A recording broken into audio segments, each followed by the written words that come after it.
Hello guys, welcome to Education दोस्तों. Today we will start our new topic which is Chinese remainder theorem. This is a part of chapter 3rd जो कि हमने start किया था number theory and trigonometry में Fermat's, Wilson's and Chinese remainder theorem. तो अपने पास last topic बचा उस चैप्टर का और चैनल को सब्सक्राइब करो, लाइक करो और अपने फ्रेंड्स के साथ शेयर करो ताकि वो भी इजीली अपने कॉन्सेप्ट्स को क्लियर कर पाए. तो भाई चाइनीज रिमाइंडर थ्योरम में हम एग्जांपल के थ्रू देखेंगे कि कैसे हम इसको सोल्व कर सकते हैं. आपके पास चाइनीज रिमाइंडर थ्योरम की एक आपको पहचान बता देती हूँ कि एक्चुअली में क्या है. जीसीडी होगा m1 m2 m3 का ऑलवेज 1. जब आपके पास तीन नंबर्स होते हैं, मान लीजिए x is equals to a1 mod m1, x equals to a2 mod m2, x equals to constant a3 mod m3. ये तीन इक्वेशन है आपके पास. तो यहाँ पर जब m1, m2, m3 का मोड लेते हो तो जीसीडी लेते हो तो हमेशा क्या आता है आपके पास 1 आता है. इसका हम एलसीएम भी निकालेंगे. एलसीएम को हम क्लोज ब्रैकेट से डिनोट करते हैं और जीसीडी को हम ओपन ब्रैकेट से डिनोट करते हैं.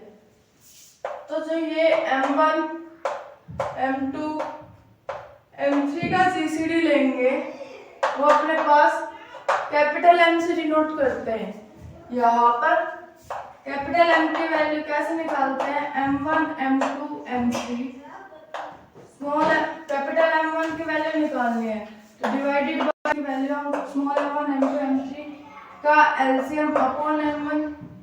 कैपिटल M2 की वैल्यू कैसे निकालेंगे, m1, m2, m3 upon m2. Similar way में m3 की वैल्यू निकालेंगे m1, m2, m3 upon m3. ठीक है. यहाँ पर देखो जो जनरल वैल्यूज आपके पास कोई भी क्वेश्चन गिवन है, यहाँ से हम a1 की वैल्यू कंपेयर करेंगे, a2 की वैल्यू कंपेयर करेंगे, a3 की वैल्यू कंपेयर करेंगे, m1 की वैल्यू कंपेयर करेंगे, m2 की और m3 की वैल्यू कंपेयर करेंगे. उसके बाद जो ये इक्वेशंस हैं कैपिटल X, इसको मैंने x1 नाम दे दिया, इसको x2 और इसको x3. x1, x2, x3 की वैल्यू निकालेंगे. उसके बाद क्या करेंगे, हम कैपिटल X की वैल्यू निकालेंगे. क्या होगी, m1 a1 x1 plus m2 a2 x2 plus m3 a3 x3. ठीक है. तो एग्जाम्पल देखते हैं. एग्जाम्पल करने से आपको अच्छे से सॉल्व हो जाएगा. इस एक्सरसाइज में सिर्फ 2 एग्जाम्पल है. वही आपके पास आईयू से अगर आप लोग हो या एमडीयू से हो, एसडीयू से हो तो आप लोगों के पास एग्जाम्पल्स इनफ होते हैं करने के लिए. एग्जाम्पल्स अगर आपने अच्छे से कर लिया तो क्वेश्चंस आप लोगों के पास इजीली अटेम्प्ट हो जाएंगे. तो हम एग्जांपल देखते हैं. Solve the congruences x congruent to 1 mod 4, x congruent to 3 mod 5 and x congruent to 2 mod 7 simultaneously. आपके पास तीन इक्वेशन है और तीनों कॉन्ग्रुएंसीज को एक साथ सोल्व करना है. तो हम कौन से थ्योरम यूज करेंगे, that is Chinese remainder theorem. क्या करेंगे, मैंने इसको इक्वेशन 1 कंसीडर कर लिया, इसको इक्वेशन 2 और इसको इक्वेशन 3 कंसीडर कर लिया. ठीक है. कंपेयरिंग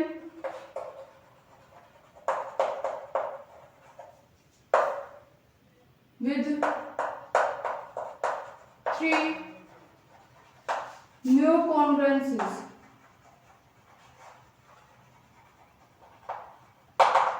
तीन नए कॉन्ग्रुएंसीज के साथ कंपेयर करते हैं तो क्या आएगा, x is equal congruent to 1 mod m1,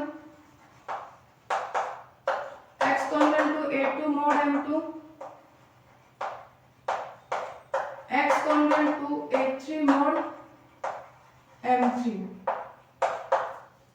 अब यहाँ पर कंपेयर करने के बाद हम वैल्यू निकालेंगे A1 A2 A3 M1 M2 M3। A1 A2 A3 M1 M2 M3 की वैल्यू निकालेंगे तो यहाँ पर देखना A1 की वैल्यू क्या है 1, A2 की वैल्यू 3, A3 की वैल्यू 2, यहाँ पर M1 की वैल्यू 4, M2 की वैल्यू 5 और M3 की वैल्यू 7। इसके बाद क्या करेंगे, now GCD M1 M2 M3 क्या हो जाएगा 4 5 7 का 1। चाइनीज डिविडेंड थ्योरम में हमेशा आप लोगों के पास जो जीसीडी आएगा वो क्या आएगा 1। मैंने आपको स्टार्टिंग में बता दिया था। अब हम निकालेंगे इनका एलसीएम, दैट इज 4 5 7 का। इनका एलसीएम कितना आ जाएगा 140। ठीक है, इसके बाद देखना क्या करेंगे हम लोग, कैपिटल M1 की वैल्यू निकालेंगे, कैपिटल M2 की वैल्यू निकालेंगे और कैपिटल M3 की वैल्यू निकालेंगे। कैपिटल M1 की वैल्यू क्या होगी M1 M2 M3 divided by M1, capital M2 M2 M3 M1 divided by M2 M3 की M1 M2 M3 divided by M3। ठीक है, यहाँ पर देखना M1 M2 M3 क्या है 4 5 7, M1 की वैल्यू 4 सेम यहाँ पर 4 5 7, M2 की वैल्यू 5 सेम यहाँ पर और M3 की वैल्यू 7। देखना 4 से 4 कैंसिल होके क्या बच गया 35, 5 से 5 28 और दैट इज 20। अब यहाँ पर देखना मैं लिख देती हूँ, कैपिटल M1 की वैल्यू 35 आई है, कैपिटल M2 की वैल्यू 28 आई है और कैपिटल M3 की वैल्यू 20 आई है। यहाँ तक बात क्लियर। उसके बाद देखना क्या करेंगे, new 3 conferences are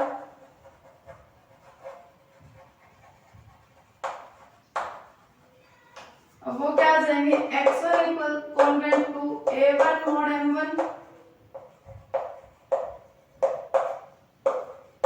x M1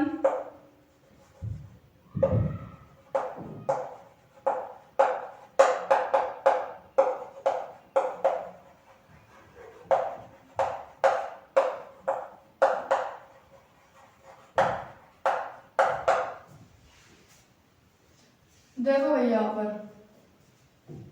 3 नई कॉन्ग्रुएंसेस होंगे अपने पास M1x congruent to A1 mod M1, M2x congruent to A2 mod M2 और M3x congruent to A3 mod M3। A1 A2 A3 की भी वैल्यू हमें पता है,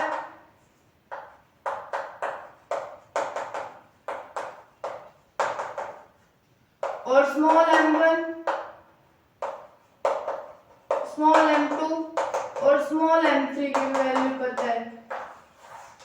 ठीक है, तो देखो इसको मैंने इक्वेशन 4th नाम दिया, इसको 5th और इसको 6th।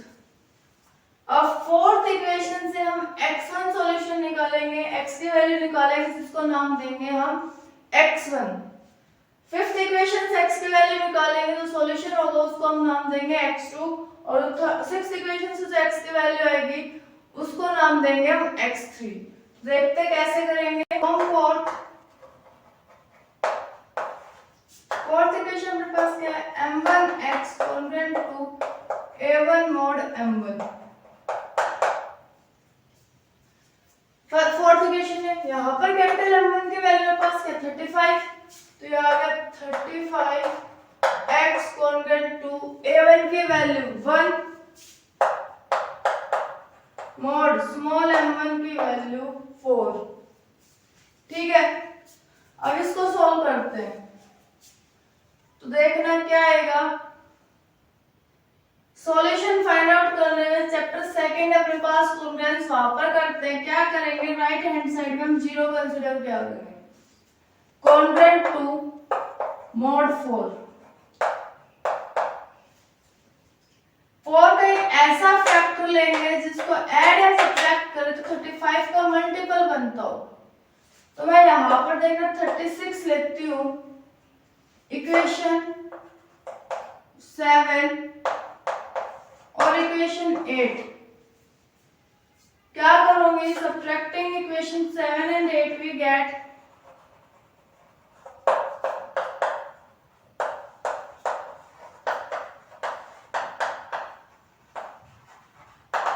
क्या मिल जाएगा अपने पास, 35x congruent to minus 35 mod 4।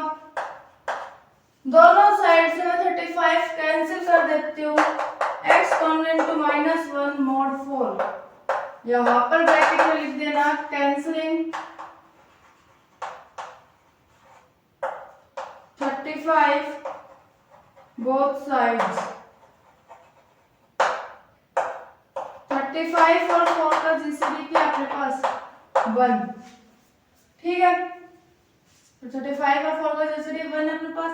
यहाँ पर देखो जो रिमाइंडर है वो नेगेटिव हो नहीं सकता, तो यहाँ पर मैं इस इक्वेशन को स्टार नाम दे देती हूँ।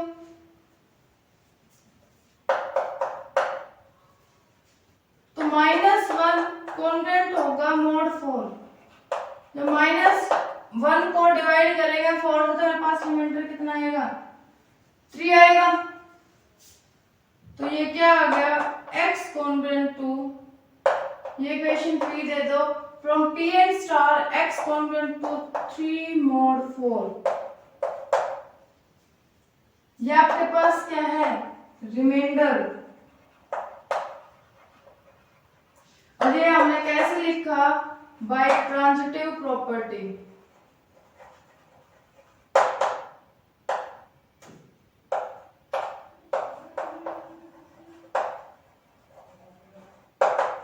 ट्रांजिटिव प्रॉपर्टी की हेल्प से लिखा, जो कि हमने फर्स्ट चैप्टर में पढ़ा था। तो यहां से क्या हो जाएगा, x1 is equals to 3 is a solution of equation 4।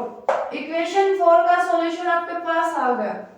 Same way में हम इक्वेशन 5 से निकालेंगे, इक्वेशन 6 से निकालेंगे।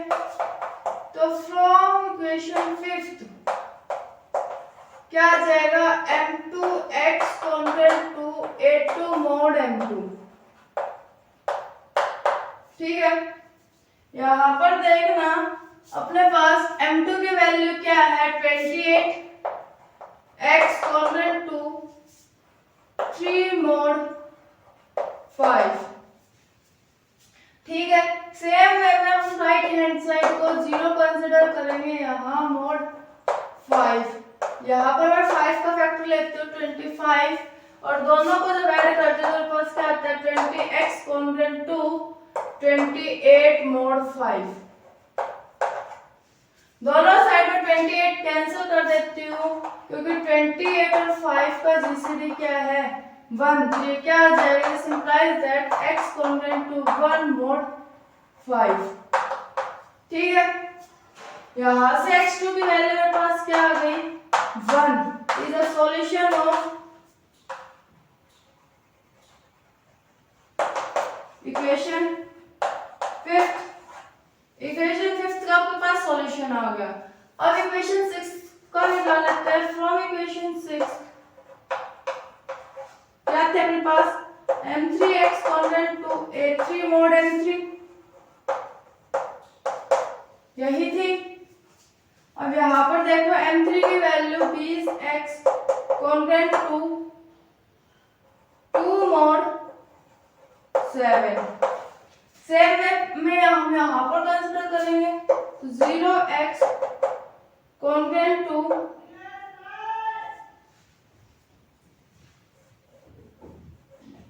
42 मॉड 7 ये आएगा, इन दोनों को सॉल्व करेंगे तो पास क्या आएगा 20x congruent to minus 40 mod 7 subtract कर रहे हैं दोनों को, तो यहाँ से x congruent to minus 2 mod 7, अब देखो माइनस 2 कॉन्वेंट टू 6 mod 7, ठीक है। तो यहाँ से x3 की वैल्यू आपके पास x congruent to 6 mod 7, that is x3 आपके पास क्या आ गया 6 आ गया, which is the solution of equation 6। Equation 6 का सॉल्यूशन है, देखो x1 x2 x3 तीनों की वैल्यू आ गई यहाँ। देखो भाई मेरे पास कैपिटल X की वैल्यू हम कैसे निकालते हैं, capital M1 x1 a1 plus capital M2 x2 a2 plus capital M3 x3 a3। यहाँ पर मैंने सारे वैल्यू पुट की, मेरे पास क्या है कैपिटल X की वैल्यू 439। अब जब 439 को मैं 140 से डिवाइड कर दूं तो मेरे पास रिमाइंडर कितना बचता है 19।